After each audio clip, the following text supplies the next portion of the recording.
अस्सलाम वालेकुम 10 class.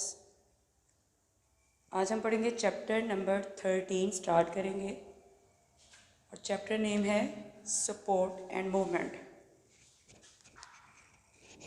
Support और मूवमेंट की किसको ज़रूरत होती है? वो ऑर्गेनिज़म्स जो कि स्पेशली जिनका बॉडी मास ज़्यादा है और जो लैंड पे रहते हैं उनको सपोर्ट की भी ज़रूरत है और मूवमेंट की भी। मूवमेंट क्या होता है? ऑर्गेनिज़म का एक जगह पर रहते हुए अपने बॉडी पार्ट्स को मूव करना या फिर पूरे का पूरा जानदार उसका एक जगह से दूसरी जगह को चेंज करना, पोजीशन चेंज करना बॉडी की, तो ये होता है मूवमेंट। इसका मतलब मूवमेंट जो है वो फर्दर आगे दो टाइप की है। एक है मूवमेंट ऑफ बॉडी पार्ट, एक होती है मूवमेंट ऑफ बॉडी पार्ट और दूसरा होता है लोकोमोशन। दोनों में डिफरेंस क्या है? मूवमेंट ऑफ बॉडी पार्ट्स यानी जानदार अपनी जगह चेंज नहीं करता, बॉडी के डिफरेंट पार्ट्स, हाथ पैर जो हैं उनको जो है वो मूव कर रहे हैं। लोकोमोशन क्या होता है? पूरे का पूरा जानदार एज अ होल मुकम्मल तौर पर जब एक जगह से दूसरी जगह जाता है तो इसको कहते हैं लोकोमोशन। तो लोकोमोशन क्या है? Movement as a whole.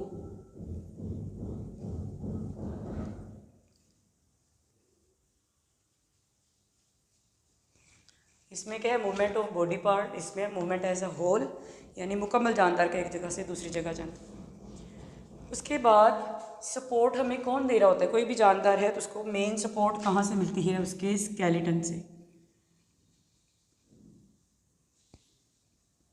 Skeleton क्या होता है? हमारा ढांचा हड्डियों से मिलकर एक हड्डियाँ ख़ास एक फ्रेमवर्क में मिलती हैं, एक दूसरे के साथ जुड़ती हैं तो ये हमारा स्केलेटन बनता है। स्केलेटन क्या है? हमारी मेन सपोर्ट है। सपोर्ट भी दे रहा है, प्रोटेक्ट भी कर रहा है।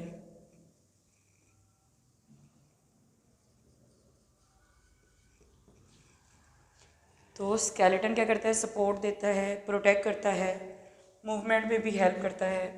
इसके अलावा हमारा जो स्केलेटन है बहुत सारे अंदर वाले ऑर्गन्स उनको भी प्रोटेक्ट कर रहा है, प्रोटेक्शन दे रहा है। इसके अंदर जो मौजूद होते हैं, जो मटेरियल होता है उसको प्रोटेक्ट कर रहा होता है। जो स्केलेटन है इसकी आगे दो टाइप्स हैं। कुछ जानदारों में स्केलेटन होता है एक्सोस्केलेटन, कुछ में होता है एंडोस्केलेटन। कुछ जैसे कि वर्टिब्रेट्स हैं, जैसे ह्यूमन है, इनका स्केलेटन होता है एक्सोस्केलेटन, एंडोस्केलेटन।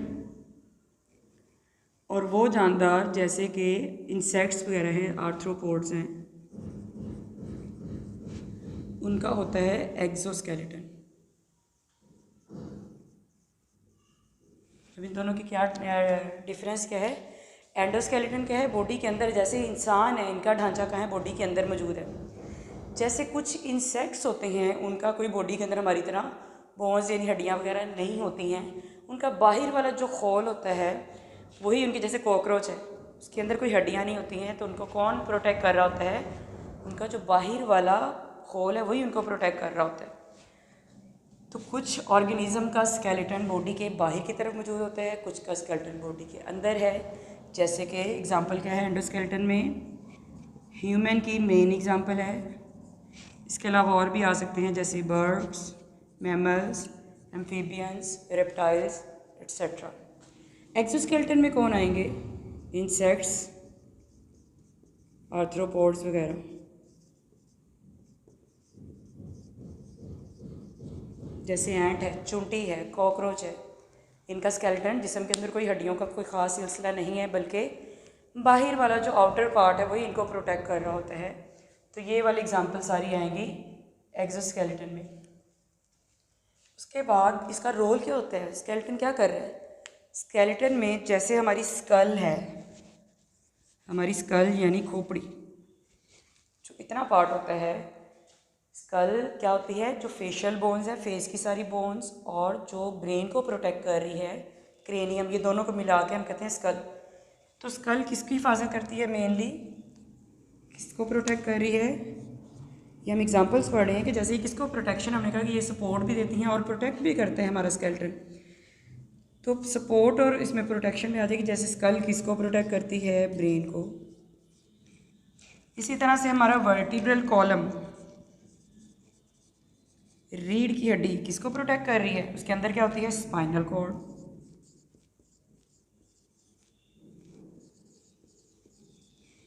इसी तरह से हमारी रिब्स जो हैं उनके अंदर भी जो मटेरियल होता है वो उसको प्रोटेक्ट कर रही होती है। तो ये बॉडी पार्ट, ये जो स्केलेटन के कुछ पार्ट्स हैं, ये क्या कर रहे हैं? अपने अंदर मौजूद मटेरियल को प्रोटेक्ट भी कर रहे हैं, ओवरऑल सपोर्ट भी हमें दे रहे हैं। उसके बाद मेन क्या चीज़ें आएंगी जो सपोर्ट हमारी है, जो हमारे मेन सपोर्ट का काम करती हैं, वो हैं या तो बोन्स या फिर कार्टिलेज। इनको हम डिटेल से थोड़ा देखते हैं। सबसे पहले कार्टिलेज क्या होती है?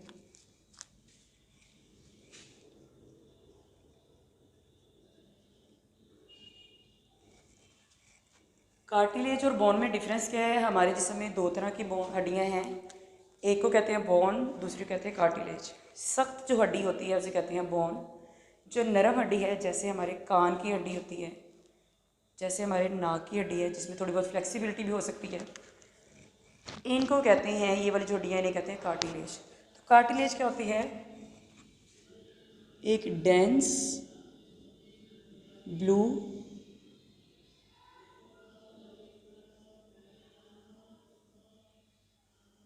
फिल्म कनेक्टिव टिश्यू है। Dense clear blue white film connective tissue है एक, यानी ब्लू वाइट से होती है, खाली ब्लू नहीं कहेंगे, ब्लू वाइट। क्या है? एक कनेक्टिव टिश्यू है।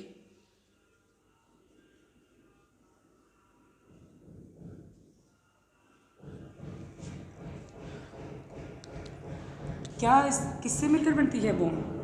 बोन जिन सेल से मिलकर बनती है उन सेल्स को कहते हैं कॉन्ड्रोसाइट्स। सॉरी, बोन कह दिया, कार्टिलेज। कार्टिलेज जिन सेल्स से मिलकर बनती है उन सेल्स को कहते हैं कॉन्ड्रोसाइट्स। कॉन्ड्रोसाइट्स जिस जगह के अंदर पड़े होते हैं, फॉर एग्जांपल हम अगर डायग्रामेटिकली देखें,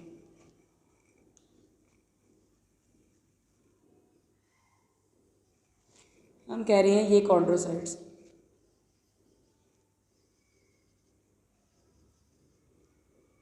कुछ इस तरह से। कॉन्ड्रोसाइट्स ये हैं जिसके अंदर ये पड़े हुए हैं, जिस खाली जगह में उसे कह रहे हैं लेक्यूना।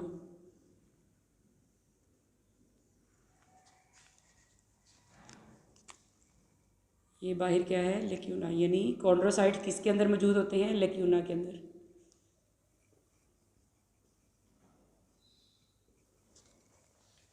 लेक्यूना के बाहर क्या होता है? मैट्रिक्स। बाहरी जो मटेरियल है सारा वो क्या है? मैट्रिक्स।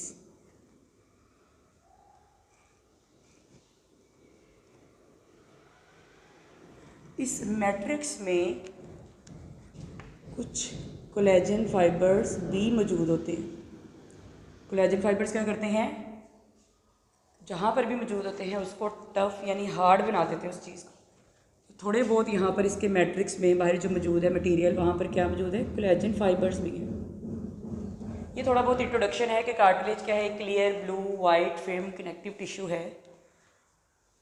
क्या करती है? ये बहुत ज़्यादा सख्त नहीं होती है, बोन की निस्बत ये बहुत ज़्यादा सॉफ्ट होती है।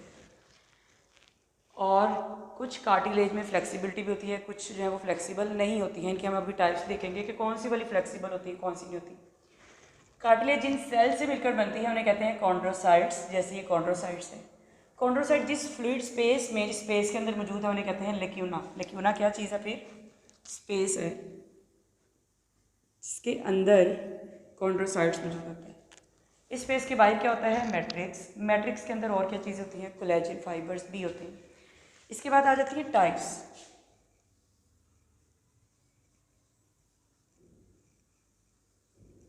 कार्टिलेज की टाइप्स कौन कौन सी हैं? नंबर 1 टाइप है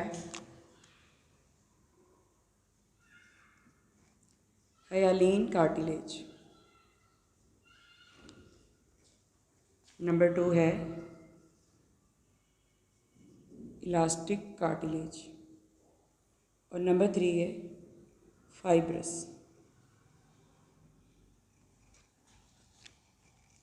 हेलिन cartilage, elastic cartilage and fibrous cartilage. अब इनका डिफरेंस क्या क्या है? जो इलास्टिक वाली, उसके नाम से ही पता चल रहा है कि सबसे ज़्यादा इलास्टिसिटी इसमें होगी, मोर इलास्टिक।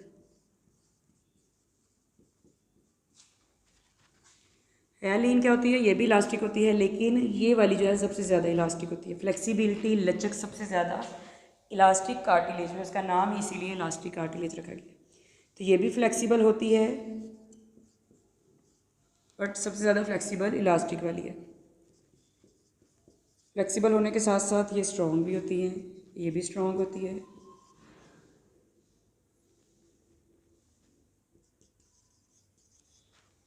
फाइब्रस वाली क्या होती है?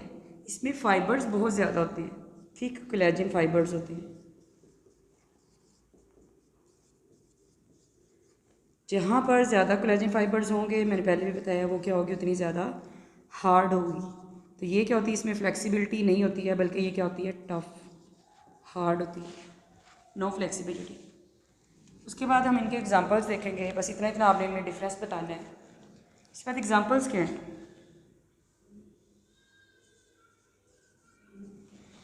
जैसे हेलिन कार्टिलेज, जितनी भी लॉन्ग बोन्स हैं, लॉन्ग बोन्स बॉडी में जहाँ भी होती हैं, उनके एंड पर होती है।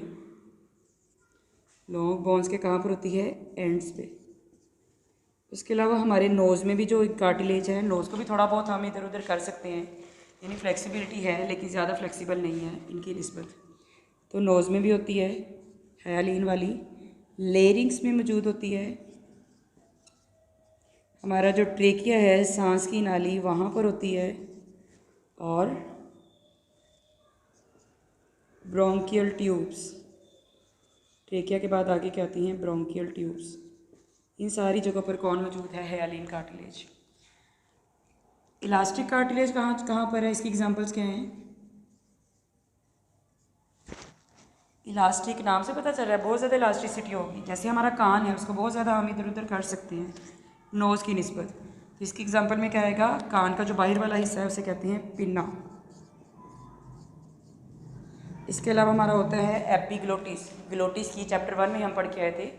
ग्लोटिस होता है फॉरेन फेरिंग्स के बाद एक ओपनिंग होती है, उसके ऊपर जो कवर होता है, जो लिड है, उसे कहते हैं एपिग्लोटिस। वो एपिग्लोटिस भी किससे मिलकर बना है? इससे, इलास्टिक कार्टिलेज से, एपिग्लोटिस। इसके बाद फाइब्रस कार्टिलेज, जो बिल्कुल भी बहुत ज़्यादा हार्ड होती है, टफ होती है, इन दोनों तीनों में से। इसकी एग्जांपल क्या है? इसकी एक एग्जांपल बताई गई है, इंटर वर्टिब्रल डिस्क, यानी हमारा जो वर्टिब्रल कॉलम है वो एक सीधी बोन नहीं है, बल्कि छोटे छोटे पीसीस से मिलकर बनती है, जिन्हें हम कहते हैं वर्टेब्री। उन वर्टेब्री के दरमियान में थोड़ी थोड़ी सी कार्टिलेज होती है। तो वो वाली कौन सी एग्जांपल में आती है? Fibrous cartilage. इसके बाद बोन भी रह जाता है। सपोर्ट एंड मूवमेंट में हमारी मेन सपोर्ट कार्टिलेज और बोन देती हैं। तो बोन क्या है? बोन का भी हम साथ ही देख लेते हैं। बोन क्या है? कार्टिलेज की निस्बत बहुत ज़्यादा हार्ड कनेक्टिव टिश्यू है। वो भी एक कनेक्टिव टिश्यू है, बट टफ और हार्ड है। बोन क्या है? एक हार्ड कनेक्टिव टिश्यू। बोन भी हमें क्या कर रही है? पर सपोर्ट वगैरह तो दे ही रही है। कार्टिलेज की तरह ये भी हमें सपोर्ट दे रही होती है, स्ट्रॉन्ग होती है। लेकिन ये क्या करती है? उसके अलावा, सपोर्ट के अलावा इसका और क्या रोल है? Produce RBCs and WBCs, red blood cells और वाइट ब्लड सेल्स। ये कहाँ पर बनते हैं? बोन्स में। इसके अलावा और क्या करती हैं? ये स्टोर मिनरल्स, कुछ मिनरल्स को भी ये स्टोर कर लेती हैं। जैसे हमने पढ़ा हुआ है कि बोन्स क्या करती हैं? कैल्शियम को स्टोर कर लेती हैं। फॉस्फेट को स्टोर कर लेती है। बोन्स जो हैं, एक किसी भी हड्डी को अगर हम देखें तो उसके दो हिस्से होते हैं, एक बाहर वाला हिस्सा होता है, एक होता है अंदर वाला। बाहर से हमें कैसी नज़र आती है और इनर साइड से हमें कैसी नज़र आती है। अगर हम बाहर से किसी भी बोन को देखें तो हमें बिल्कुल स्मूथ नज़र आती है, सीधी होती है वो। लेकिन अंदर से किसी भी हड्डी को देखें तो वो पोरस होती है, यानी उसमें सुराख होते हैं छोटे छोटे से।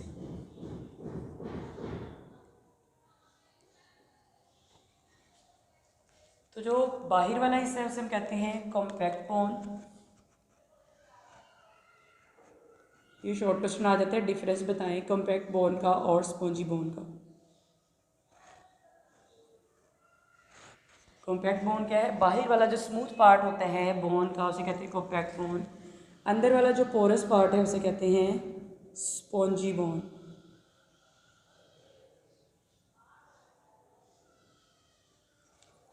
जो कार्टिलेज इसमें कोई ब्लड वेसल वगैरह नहीं थी। जो बोन होती है उसका अंदर वाला जो स्पॉन्जी पार्ट है उसमें ब्लड वेसल्स मौजूद होती हैं। इसके अलावा हड्डी का जो गूदा है बोन मैरो वो भी मौजूद होता है इसके अंदर ही। उसके बाद हमने ये पढ़ा है कि बोन्स क्या करती हैं, red blood cells, white blood cells बनाती हैं, मिनरल्स को स्टोर करती हैं। तो कौन कौन से मिनरल्स हैं? जैसे फॉस्फोरस है, जैसे कैल्शियम है, ये मिनरल्स हैं जो कि ये स्टोर कर लेती हैं।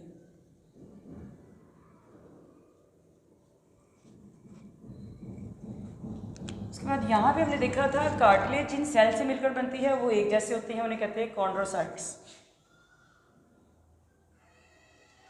जबकि बोन जो है वो एक जैसे सेल से नहीं मिलकर बनती, bone different type of cell से मिलकर बनती है। बोन डिफरेंट सेल से मिलकर बनती है। उन डिफरेंट सेल्स को कहते हैं ओस्टियोसाइट्स।